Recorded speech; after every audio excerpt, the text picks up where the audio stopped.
வரவேற்பு. தமிழ்நாட்டின் நம்பிக்கை வெற்றி தலைவர் இதோ வருகிறார்.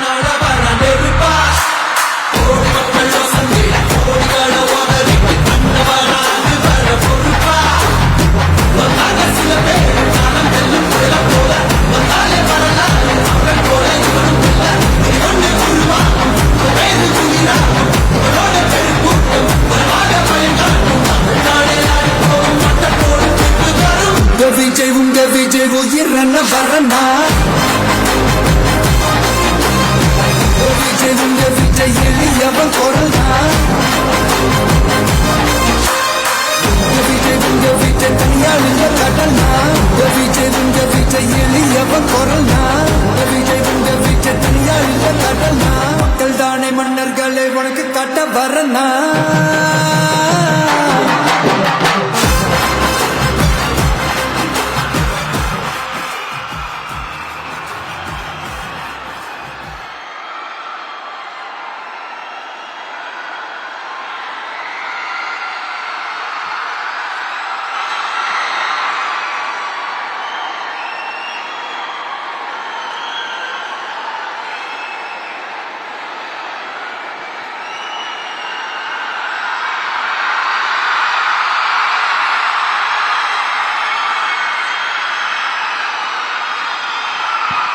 வெற்றி தலைவர் அவர்களுக்கு காஞ்சிபுரம் மாவட்ட செயலாளர் தென்னரசு அண்ணன் அவர்கள் மலர் கொத்து கொடுத்து வரவேற்பு செய்கிறார்.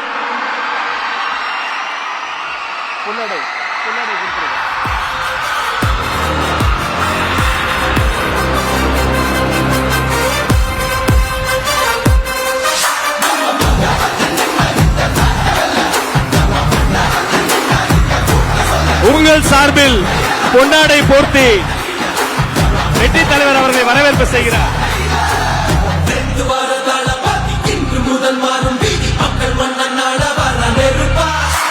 மாவட்ட செயலாளர் அவர்கள்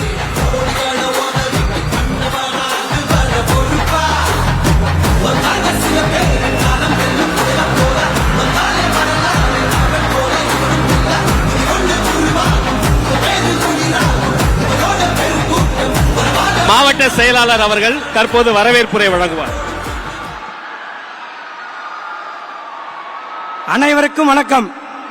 தமிழக வெற்றி கழகம் சார்பாக ஏற்பாடு செய்யப்பட்டுள்ள இந்த சிறப்பான காஞ்சி உள்ளரக மக்கள் சந்திப்பு நிகழ்விற்கு வருகை தந்துள்ள உங்கள் அனைவரையும் வருக வருக என வரவேற்கிறேன்.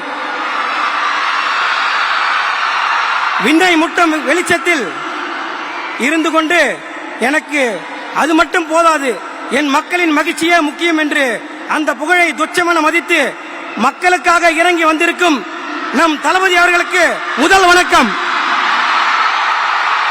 தமிழக அரசியல் களம் எத்தனையோ தலைவர்களை கண்டிருக்கிறது.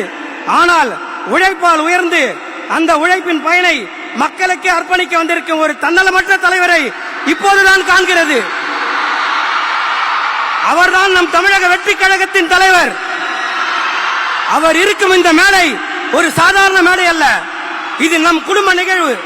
நம்முடைய கருத்துக்களை பகிர்ந்து கொள்ளவும், மக்களின் உண்மையான மனநிலையை அறிந்து கொள்ளவும், நம் அடுத்த கட்ட நகர்வுகளை திட்டமிடவும் அவர் தலைமையில் நாம் இங்கே கூடியிருக்கிறோம்.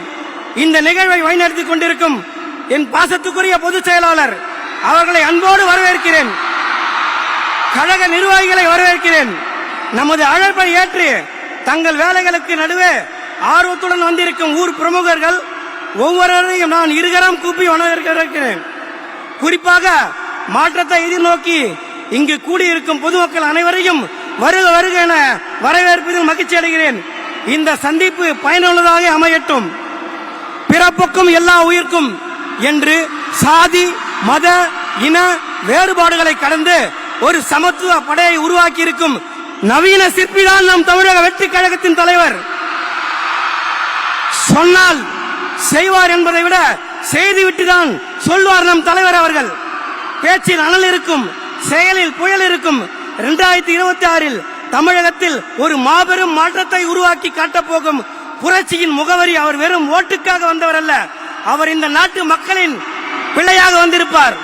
நம் தலைவரின் கரத்தை வலுப்படுத்துவோம், வாகை சூடுவோம். நன்றி, வணக்கம்.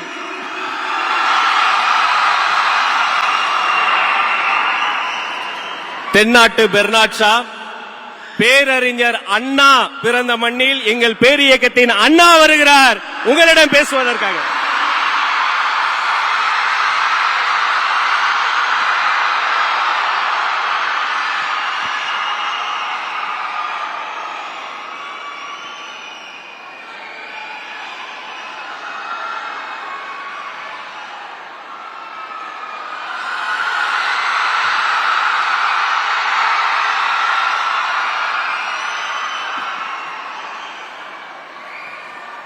நாட்டுக்காக உழைப்பதற்கு அண்ணா பிறந்தார்.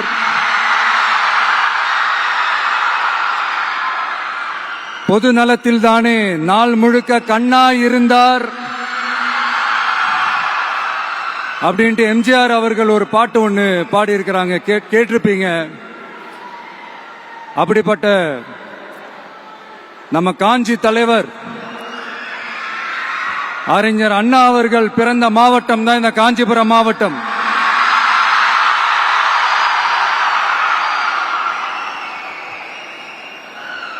தன்னுடைய வழிகாட்டின்றதுனாலேயே தான் ஆரம்பிச்ச கட்சியினுடைய கொடியில அறிஞர் அண்ணா அவர்களை வச்சவர் எம்ஜிஆர். ஆனா அறிஞர் அண்ணா அவர்கள் ஆரம்பிச்ச அந்த கட்சியை அதுக்கப்புறம் கைப்பற்றினவங்க என்னெல்லாம் பண்றாங்கன்னு நான் சொல்லிதான் உங்களுக்கு தெரியணுமா என்ன? மக்களே, உங்களுக்கு தான் அது நல்லா தெரியுமே.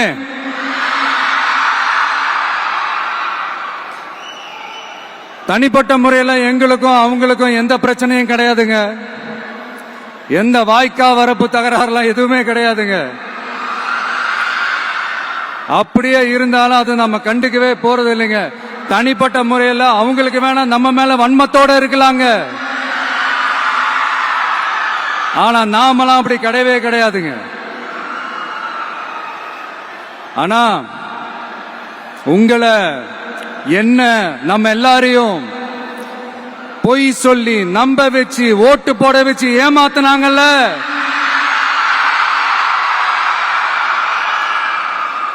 அப்படி ஏமாத்தி ஆட்சிக்கு வந்து நல்லது செய்யற மாதிரி நடிக்கிறாங்கல்ல, நாடகம் ஆடுறாங்கல்ல, அவங்கள எப்படி நம்ம கேள்வி கேட்காம இருக்க முடியும்? அதனால அவங்கள நம்ம கேள்வி கேட்காம விட போறதே இல்லை.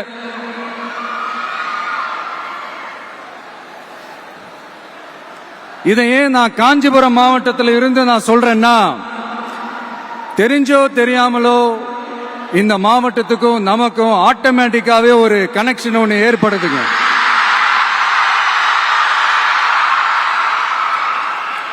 ஏன்னா நம்மளுடைய முதல் கள பயணத்தை தொடங்கினதே பரந்தூர்ல இருந்துதான். பரந்தூருக்கு போய் அந்த மண்ணில நின்று அந்த மக்களுக்காக கேள்வி கேட்டதும் இதே அண்ணா அவர்கள் பிறந்த காஞ்சிபுரம் மாவட்டம் தான். இன்னைக்கு ஒரு பெரிய மனவேதனைக்கு அப்புறம் இந்த மக்கள் சந்திப்பு நிகழ்ச்சிக்கு வந்திருக்கிறதும் அதே அண்ணா அவர்கள் பிறந்த காஞ்சிபுரம் மாவட்டம் தான்.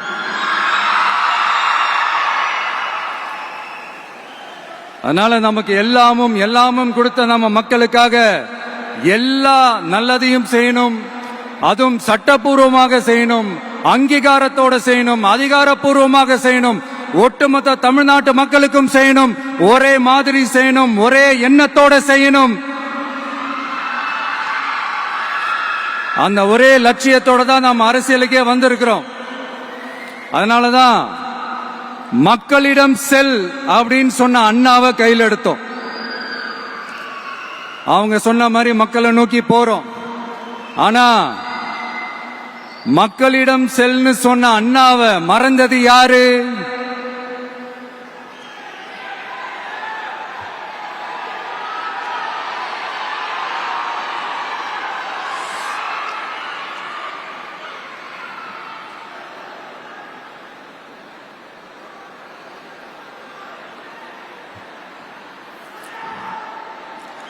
கொள்கையா? அதனப்பா கிலோ என்ன விலை என்னன்னு கேட்கிற அளவுக்கு அப்படி ஒரு கட்சியை ஒண்ணு நடத்திக்கிட்டு அந்த கட்சியினுடைய தலைவர் தமிழ்நாட்டு முதல்வர் சொல்றாரு, நமக்கு கொள்கை இல்லையா? எப்படி? நமக்கு கொள்கை இல்லையா? பிறப்புக்கும் எல்லா உயிருக்கும்னு ஒரு அடிப்படை கோட்பாட்டை நம்ம கட்சியினுடைய ஒரு முக்கிய கோட்பாட்டை அறிவிச்ச நமக்கு கொள்கை இல்லையா? எல்லாருக்கும் எல்லாமும் கிடைக்கணும், சமூக நீதி கிடைக்கணும், அந்த சமூக நீதி உண்மையான சமூக நீதியா இருக்கணும், சாதி வாரி கணக்கெடுப்பு நடத்தணும்னு ரொம்ப ஸ்ட்ராங்கா சொன்ன நமக்கு கொள்கை இல்லையா? CAA அறிவிச்சதுக்கு அப்புறம் அப்ப நம்ம கட்சி ஆரம்பிக்கிறதுக்கு முன்னாடியே எதிர்த்த நமக்கு கொள்கை இல்லையா? வகுப்பு சட்டத்தை எதிர்த்து உச்ச நீதிமன்றத்துக்கு முதல்ல போன நமக்கு கொள்கை இல்லையா? நீட்ட வந்தா ஒழிச்சிருவேன், நீட்ட வந்தா அழிச்சிருவேன், ஆட்சிக்கு வந்தவனே ரத்து செய்யறதே நீட்ட தான், அப்படி இப்படின்னு கதையெல்லாம் விடாம கல்விய மாநில பட்டியல சேர்க்கணும்னு சொன்னதோட மட்டும் இல்லாம அதுக்கு ஒரு இடைக்கால தீர்வை சொன்ன நமக்கு கொள்கை இல்லையா? சமத்துவம் சம வாய்ப்புன்னு ரொம்ப ஸ்ட்ராங்கா சொன்ன நமக்கு கொள்கை இல்லையா? இப்படி கொள்கையை வெறும் பேச்சில மட்டுமே பேசிக்கிட்டு எல்லா கொள்கையும் அண்டர் கிரவுண்ட்ல அடக்கி வச்சுக்கிட்டு என்னமோ இவங்களுக்கு மட்டும்தான் எல்லா கொள்கையும் குத்தகைக்கு எடுத்த மாதிரி, இவங்க கொள்கையே கொள்ளை தானே. எப்படி? இவங்க கொள்கையே கொள்ளை தானே. இதெல்லாம் மக்களுக்கு யாருக்கும் தெரியாதுன்னு நினைச்சிட்டு இருக்கீங்களா?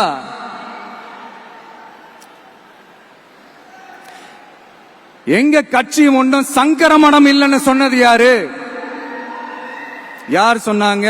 ஏன் சொன்னாங்க? எதுக்கு சொன்னாங்க? இப்ப உங்க கட்சியில என்ன நடந்துகிட்டு இருக்குது அதையும் கொஞ்சம் யோசிச்சு பாருங்க, இதையும் கொஞ்சம் யோசிச்சு பாருங்க. அதனால பாப்பா, பவள விழா பாப்பா, நீ பாசாங்கு காட்டாத பாப்பா, நீ நல்லவர்கள் போல் நடிப்பதை பார்த்து நாடே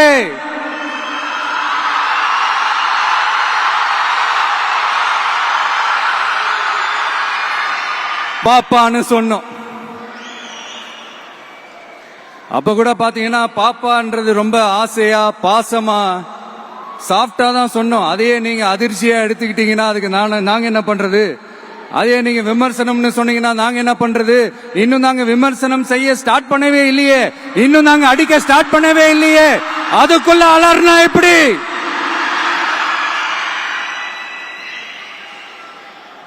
அதனால உங்க அரசவை புலவர்கள் யாராவது இருந்தாங்கன்னா கர்ச்சீஃப் எடுத்து அவங்க கண்ணீரை துடைத்து விடுங்கள். சரி, அது அவங்க பிரச்சனை, அவங்க பாத்துக்கிட்டோம். நமக்கு எப்பவுமே மக்கள் தாங்க, மக்களுடைய பிரச்சனை பத்தி பேசுறது தான். இன்னைக்கு நம்ம காஞ்சிபுரம் மாவட்டத்துக்கு வந்திருக்கிறோம். இங்க மக்கள் ஃபேஸ் பண்ற அந்த பிரச்சனையை பத்தி நம்ம பேசி ஆகணும்.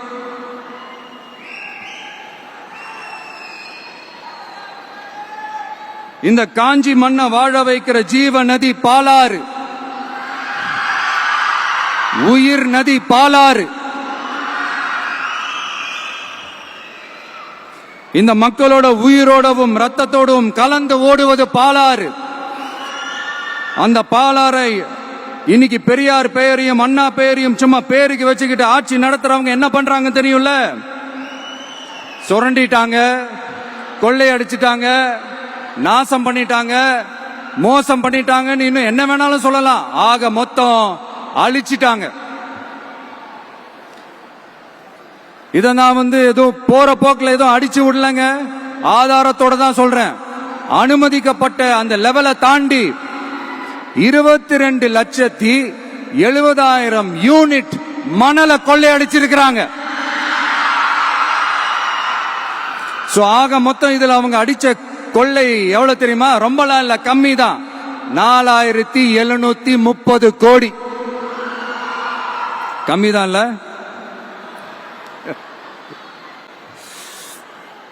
இதுக்கெல்லாம் அவங்க ஆதாரம்லாம் கேட்க முடியாது. ஏன்னா இந்த ஆதாரம்லாம் ஆல்ரெடி கோர்ட்ல இருக்குது, அமலாக்கத்துறை டிபார்ட்மெண்ட்ல இருக்குது.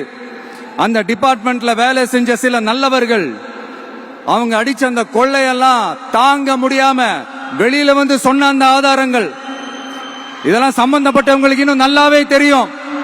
அதனால இது சம்பந்தமா ஆதாரங்களை கொடுலாம் அவங்க கேட்க முடியாது.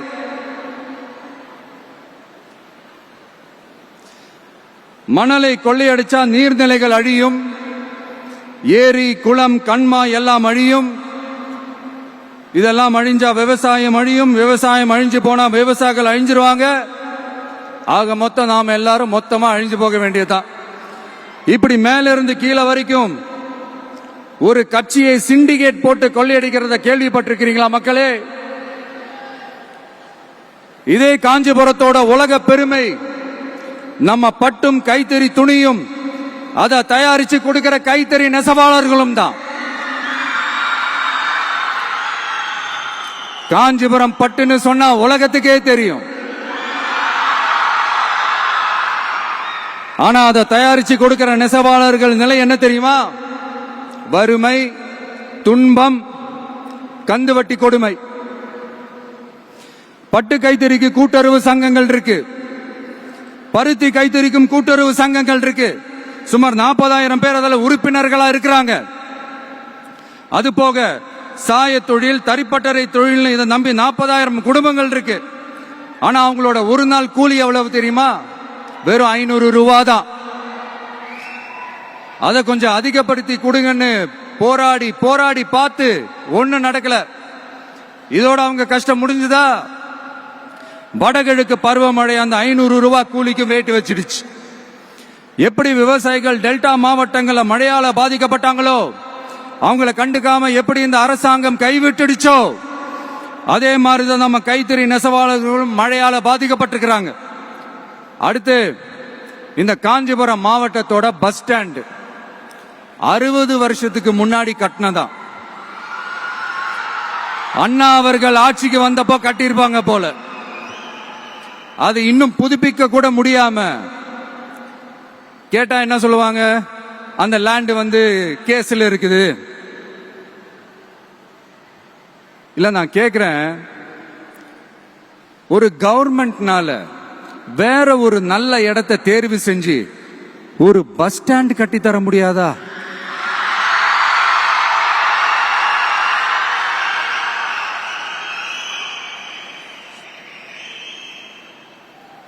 பிரச்சனை என்ன தெரியுமாங்க? அவங்களுக்கு மக்களை பத்தி யோசிக்கிறதுக்கே நேரம் இல்லை, அதுதான் பிரச்சனை. அடுத்து பாலாஜாபாத் பக்கத்துல அவலூர் ஏரி இருக்கு. அது பாலாற்றை விட உயரமா இருக்கு. அதனால என்ன ஆகுதுன்னா ஆத்து தண்ணி ஏரிக்கு போக முடியாம போயிடுது. அதை சரி பண்ணி அந்த இடத்துல ஒரு தடுப்பணையை கட்டினா ஏரி நிறைய தண்ணி நிற்கும். அப்படி நின்னா அவலூர் மட்டும் இல்ல, ஆசூர் உட்பட இன்னும் எத்தனை கிராமங்கள், எத்தனை ஆயிரம் ஏக்கர் விவசாயம் நல்லா நடக்கும். இதுக்கு இன்னும் எத்தனை வருஷம் மக்கள் கோரிக்கை கொடுக்கணும், மக்கள் போராடணும். இந்த பிரச்சனை எல்லாம் இருக்கிற அதே காஞ்சிபுரம் மாவட்டத்தில் தான் பரந்தூர் ஏர்போர்ட் கட்டுற பிரச்சனையும் இருக்குது. அந்த பிரச்சனையில கண்டிப்பா நாங்க விவசாயிகள் பக்கம் தான் நிற்போம், அதுல எந்த மாற்று கருத்துமே கிடையாது. இந்த கவர்மெண்ட் பரந்தூர் விவகாரத்தில் எங்களுக்கோ இல்ல விவசாயிகளுக்கோ எந்த விதமான காரணங்கள் சொல்லி எஸ்கேப் ஆகவே முடியாது. இப்படி மக்களுக்காக மக்களோட பிரச்சனைகளை எடுத்து பேசுறதுனால இப்ப ஆட்சியில் இருக்கிறவங்களுக்கு நம்ம மேல ஒரு ஆத்திரம் வரத்தானே செய்யும். அதனாலதான் நீங்க பாத்தீங்கன்னா சட்டசபையில் ஆரம்பிச்சு ஒரு சாதாரண நிகழ்ச்சி வரைக்கும் எல்லா மேடையிலையும் மேடைக்கு மேடை டிவிக்கே தான். டிவிக்கே அவதூறு, அவதூறு டிவிக்கே, டிவிக்கே அவதூறு, அவதூறு டிவிக்கே.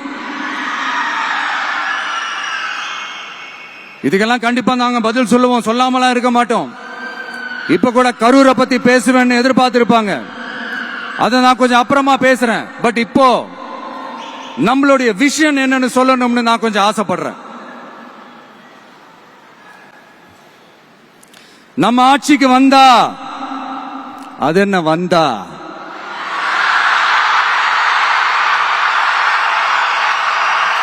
வருவோம். மக்கள் கண்டிப்பா நம்மள வர வைப்பாங்க. மக்களுக்கான ஆட்சியை மக்களே விரும்பி வர வைக்கத்தானே செய்வாங்க. அப்படி மக்களால் அமைக்கப்பட போற நம்ம ஆட்சியில நம்ம என்ன செய்ய போறோம்ன்றது அதுக்கான அந்த தேர்தல் அறிக்கையில அதுக்கான விளக்கத்தை டெஃபினட்டா கொடுப்போம். பட் அதுக்கு முன்னாடி ஒரு சின்னதா லைட்டா நான் கொஞ்சம் அதை சொல்லணும்னு ஆசைப்படுறேன். எல்லாருக்கும் நிரந்தரமான வீடு இருக்கணும்.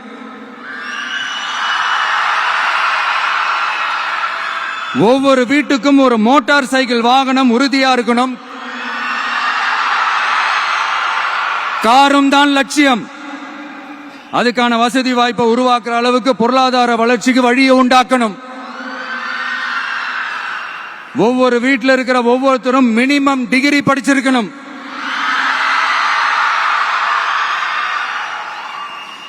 ஒவ்வொரு வீட்டிலையும் குறைந்தபட்சம் ஒருத்தருக்கு நிரந்தர வருமானம் கிடைக்கணும். அதுக்கான வேலை வாய்ப்பை உருவாக்கணும். அதுக்கு தகுந்த மாதிரி கல்வியில பாடத்திட்டத்தில் சீர்திருத்தம் செய்யணும். கவர்மெண்ட் ஹாஸ்பிட்டல்ஸுக்கு மக்கள் எல்லாரும் பயம் இல்லாம நம்பி போற மாதிரி மாத்தணும். பருவமழை காலத்துல ஏற்படுற வெள்ளத்தால ஊரும் சரி மக்களும் சரி விவசாயமும் சரி பாதிக்கப்படாம இருக்கணும். அதுக்கு 4000 கோடி திட்டம்னு ஒரு உருட்டுனாங்களே, அந்த மாதிரி எல்லாம் எதுவும் இல்லாம உண்மையான ஒரு பாதுகாப்பு திட்டத்தை உருவாக்கணும். மீனவர்களோட, தொழிலாளர்களோட, நெசவாளர்களோட, அரசு ஊழியர்கள் மற்றும் ஆசிரியர்களோட கருத்து கேட்டு அவங்களுக்கான பாதுகாப்பு மற்றும் வளர்ச்சி திட்டங்களை உருவாக்கணும். உருவாக்குறது மட்டும் இல்ல, அதை செயல்படுத்தணும். முக்கியமா இண்டஸ்ட்ரியல் டெவலப்மெண்ட்ஸ்ல கான்சென்ட்ரேட் பண்ணணும். எல்லாத்தையும் விட ரொம்ப ரொம்ப முக்கியம், சட்டம் ஒழுங்க ரொம்ப ஸ்ட்ரிக்டா வச்சிருக்கணும். நம்மளுடைய அம்மா, அக்கா, தங்கச்சிகள், அவங்களுடைய பிள்ளைகள், குழந்தைகள் எல்லாருக்கும் பாதுகாப்பை, அதுவும் உண்மையான ஸ்ட்ராங்கான பவர்ஃபுல்லான பாதுகாப்பை உண்டாக்கணும். அண்ணா யூனிவர்சிட்டியில நடந்த அந்த பெண்ணுக்கு நடந்த அந்த பிரச்சனை மாதிரியோ, இல்ல கோவையில நடந்த அந்த கல்லூரி பெண்ணுக்கு நடந்த பிரச்சனை மாதிரியோ அதெல்லாம் நடக்க விடவே கூடாது. நம்ம வீட்டு பெண்கள் ஸ்ட்ராங்கா, பயமே இல்லாம தைரியமா இருக்கணும்.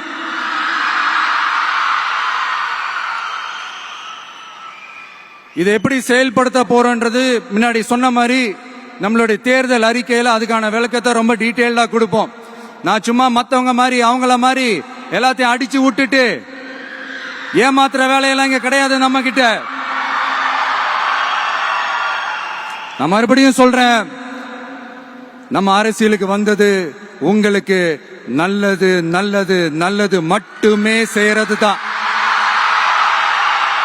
எங்களுக்கு வேற எந்த அஜெண்டாவும் கிடையாது.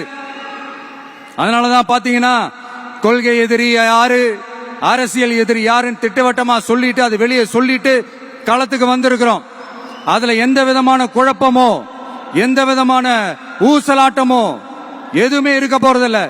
இந்த விஜய் சும்மா எதையும் சொல்ல மாட்டான். ஒன்னு சொன்னா அதை செய்யாம விட மாட்டான். அது மக்களுக்கு நல்லாவே தெரியும். அப்புறம் ஒரு அதிசயம் சொல்ல முடியாது, இது ஒரு கண்டுபிடிக்க முடியாத ஒரு உண்மைன்னு சொல்லலாம். அது என்னப்பா, அது தற்குறியா?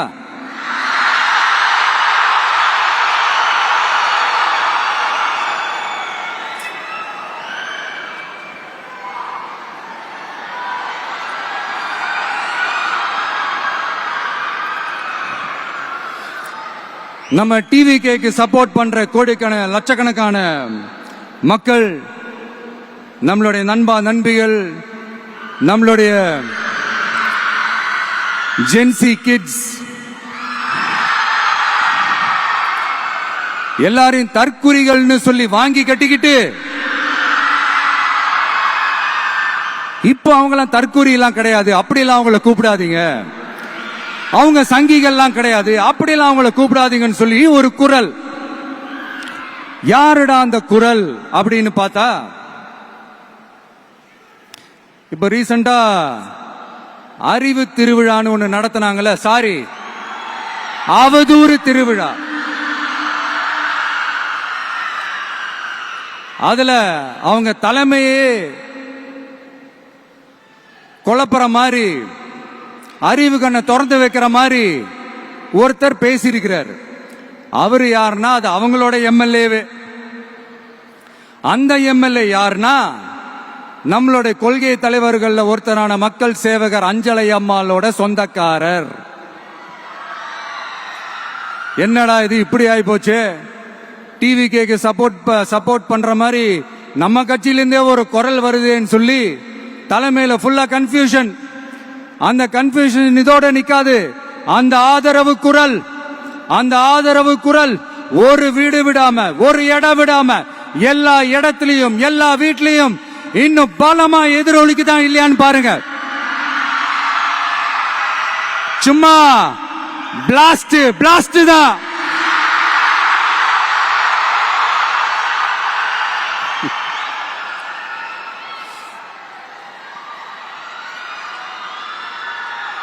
இது இன்னைக்கு நேத்தெல்லாம் நடக்கலங்க, 1972லயே நடந்து முடிஞ்சிருச்சு. எப்போ எம்ஜிஆர் அவர்கள் கட்சி ஆரம்பிச்சாங்களோ அப்பவே அது ஒரு கூத்தாடி கட்சி. எப்போ எம்ஜிஆர் அவர்களுக்கு பின்னாடி அத்தனை மக்கள் திரண்டு நின்னாங்களோ அப்பவே அது ஒரு கூத்தாடி கும்பல். நடிகர் கட்சின்னு சொன்ன ஒருத்தர் அதுக்கப்புறம் எம்ஜிஆர் கூடயே போய் சேர்ந்துட்டாரு. இன்னொருத்தர் இவரெல்லாம் ஒரு ரவுண்டு தாங்க வருவாரு, ரெண்டாவது ரவுண்ட்லாம் காணாம போயிடுவாருன்னு சொல்ல இன்னொருத்தர் அதுக்கப்புறம் போய் எம்ஜிஆர் கிட்டே போய் சேர்ந்துட்டாரு. சோ இந்த மாதிரி இவங்க ரெண்டு பேர் மட்டும் இல்ல, ஒட்டுமொத்த தமிழ்நாட்டு மக்களும் எம்ஜிஆர் அவர்கள் கூட தானே போய் சேர்ந்தாங்க.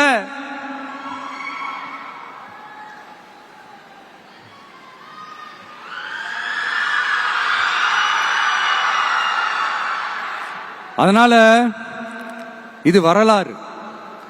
இந்த வரலாறு நம்மளை விட அவங்களுக்கு இன்னும் நல்லாவே தெரியும். அதனாலதான் பாத்தீங்கன்னா 53 வருஷமா அதே கதறல்கள். கூத்தாடி கூட்டம், நடிகர் கட்சி, நடிகர் கூட்டம், இப்படி. மர்மயோகின்ற ஒரு படத்துல அவருடைய கேரக்டர் பேர் கரிகாலன்.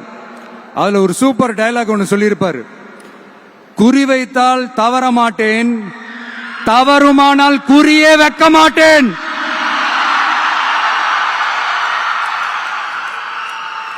இதெல்லாம் யாருக்கு சொல்றோம், எதுக்கு சொல்றோம்னு புரிய வேண்டியவங்களுக்கு புரிஞ்சா நல்லா இருக்கும்.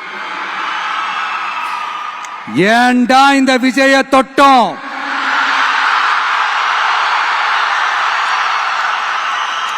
ஏண்டா விஜய் கூட இருக்கிற அந்த மக்களை தொட்டோம், நினைச்சு ஃபீல் பண்ண போறீங்க.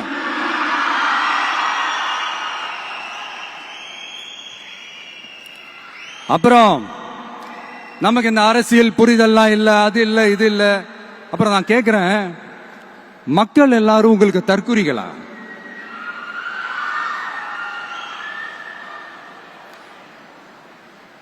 அதே மக்களோட ஓட்டு வாங்க போற நாம தற்குறிகள்னா, அப்ப இவ்வளவு நாள் அதே மக்கள் கிட்ட இருந்தானே நீங்க ஓட்டு வாங்கிட்டு இருந்தீங்க. அப்ப நீங்க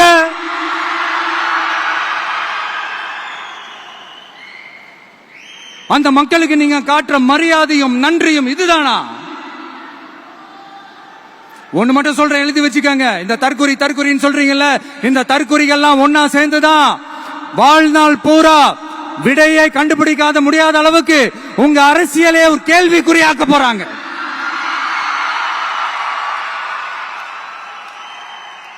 இவங்கெல்லாம் யாரும் இங்க தற்குறிகள்லாம் கிடையாது. இவங்க எல்லாரும் தமிழ்நாட்டு அரசியலோட ஆச்சரியக்குறி. இவங்க எல்லாரும் தமிழ்நாட்டு அரசியலோட அந்த மாற்றத்திற்கான அறிகுறி. சும்மா லாஜிக்கே இல்லாம தற்குறி.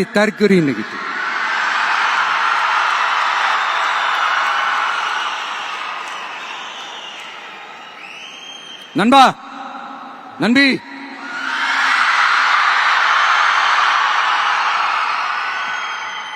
எல்லா மேடையிலும் ரிப்பீட்டடா ஒரு விஷயம் நான் சொல்லுவேன்ல, இப்ப நீங்க சொல்லுங்க.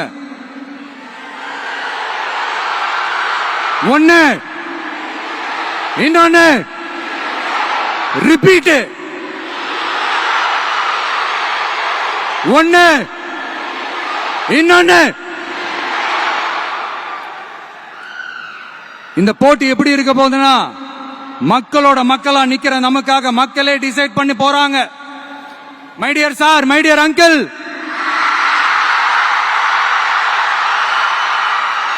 ஆல்ரெடி டிசைட் பண்ணியாச்சு. கான்பிடென்டா இருங்க மக்களே, நல்லதே நடக்கும், வெற்றி நிச்சயம். மீண்டும் சந்திக்கும் வரை நன்றி, வணக்கம்.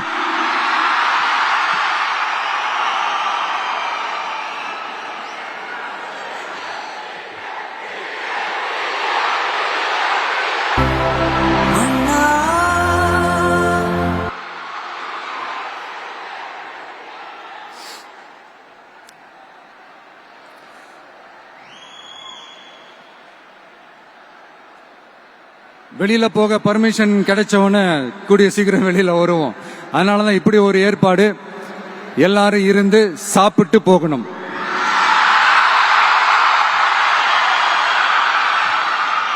நன்றி, வணக்கம். சொல்ல மறந்துட்டேன், என் நெஞ்சில் குடியிருக்கும்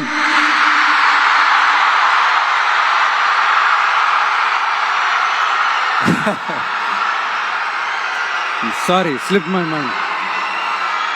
தேங்க்யூ, தேங்க்யூ. மீண்டும் சந்திக்கும் வரை நன்றி, வணக்கம்.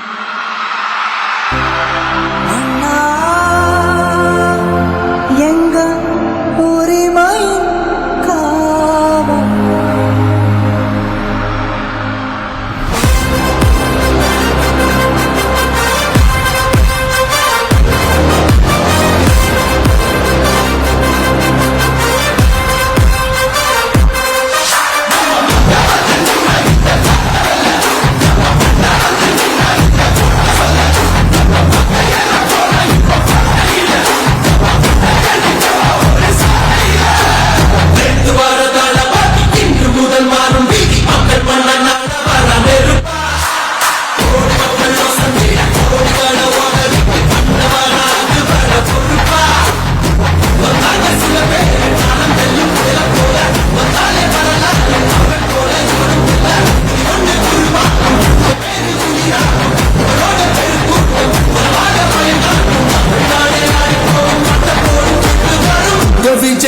விஜய் உயிரன வரனா